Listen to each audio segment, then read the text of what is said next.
music, that music, music, that music, music, that music, music, that music.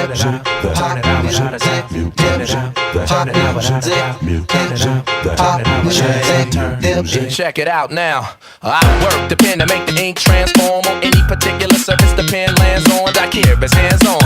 What's the beat? The coolie high code cheese, high post techniques. I drape off poetic landscapes and shapes. Illustrate the paper space off the pen's dip paint. The design would have it National Geographic or Magic with tailor-made status and plus flavor that's automatic. We're not falling, we take it back to the days of yes, y'allin'. We're holding on to what's golden. We're on the stage, I'm raging, I'm rolling. We're not calling, a shot calling. We take it back to the days of yes, y'allin'. We're holding on to what's golden. We're on the stage, I'm raging, I'm rolling. Melancholy, mundane, sauteed, a hot flame, big rings, fat chains, they all quest for the same. What's up, everybody? Kier Gomes here, and welcome back. In today's video, we are going to be reviewing a deck of cards, well, kind of like 3 decks of cards, but we're just going to be taking a look at one that comes in multiple colors. Today we're taking a look at the Les Melies playing cards by Pure Imagination Projects. I'm real excited. I feel like this is a super underrated deck. So this deck does come in 3 colors. You get red, blue, and silver. We've got quite a bit to cover. Before we get started, please do drop a like on this video and subscribe if you haven't already. And without further ado, let's roll that intro and get you guys on your way.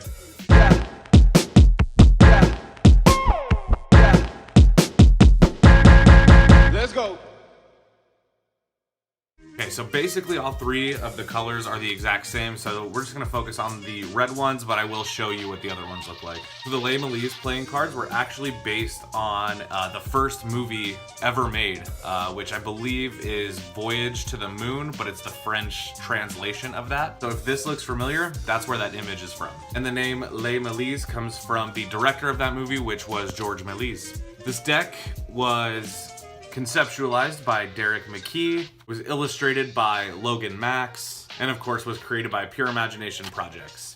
If you don't know who Pure Imagination Projects are, they do the Cherry Casino decks. They also do the Icon decks. The front of the tuck case is done in this beautiful bright red color. It has a border made up of what looks almost like snowflakes, but just kind of looks like a dotted line if you hold it far away.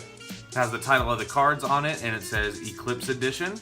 Then you have the moon with the bullet in it. There's nothing on either side of the tuck case. As well, there's nothing on top. And the bottom has some ad copy about the creators of this deck. The back design is the back design of the cards, so you can see it's beautifully illustrated and got a lot of detail, but ultimately looks like a worker's deck. Inside the tuck flap has that moon again with the bullet hole in it, and let's peep the cards.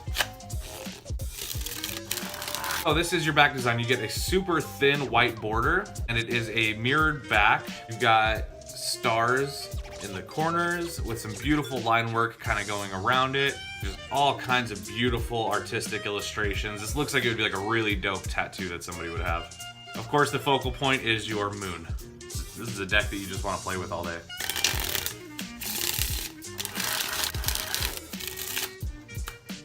Okay, I'm done now. Or am I? Okay, now with this deck, you're gonna get 2 almost identical Jokers. These fellas were in the movie Voyage to the Moon. It says Joker in the corner. You get these kind of... The only difference between these 2 is that one Joker has nothing written on it, and the other one has some Pure Imagination Projects ad copy. Your Ace of Spades is gonna look like this. So you get this awesome title of the cards in a cool font. This giant enlarged spade pip with... I believe this woman was also in the movie, but I don't know. But really detailed, I like that a lot. And then of course, Eclipse Edition, Pure Imagination Projects. All right, now in terms of ad cards, you're gonna get a blank card, always good. And you get a double backer, oh yeah. The rest of your cards are gonna be basically standard. The only difference is that the bright red of the diamonds and hearts has been muted down to be a little bit darker. And for the court cards, kind of the same thing. The colors have been muted down a bit, but ultimately it's a completely standard deck. You can see not a lot of difference between this and what you would see on a deck of bicycles. And of course, your non-court card faces are standard.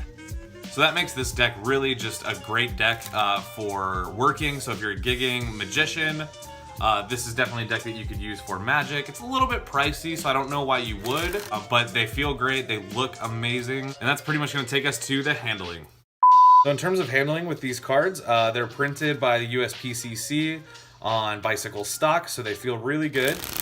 Just like any deck that you would buy on Bicycle stock, you can pretty much count on it coming out of the box feeling very soft and springy.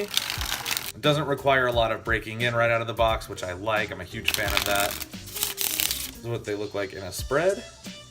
Ooh, I like it. They look like in a fan, in movement. See how they faro. Definitely top to bottom, which makes them modern cut. Check the snappiness. Nice, yeah, very snappy as well. I like that. Okay, now I will give you guys a quick look at the blue ones and the silver ones, just so that you can see if you're interested in buying this deck, which ones you might like. The blue ones are the exact same as the red, but they're done in metallic blue. So this is kind of the exact same blue as the Tahoe Blue Cherry Casinos. I have reviewed those cards, so if you want to see a little bit more about what the color might look like, you can go check out that review. And the silver ones look like this. So nice and light colored. In person, actually, depending on the lighting, it can be very difficult to, there we go, to see what's on the cards. Similar to any silver deck, really. You have the same problem with the David Blaine Silver Split Spades, but up close and personal, they look awesome. They look really cool. I think the red ones are my favorite because they're not metallic, and I don't really like metallic ink that much. But when it comes to something like this, it looks very good, like in a spread. So there's those. Well guys, thank you so much for checking out my review of the Melies playing cards by Pure Imagination Projects. Also a shout out to Danny over at the United Magicians Emporium for sending me these decks so that I can review them just for you. Please make sure you drop a like on the video, guys. It does help me out a lot. Also make sure if you haven't subscribed yet that you go ahead and do it, because we got a lot of stuff coming up that I don't want you to miss. All that being said, I hope you all have a wonderful rest of your day. I know I will. And I'll see you guys in the next one. Peace.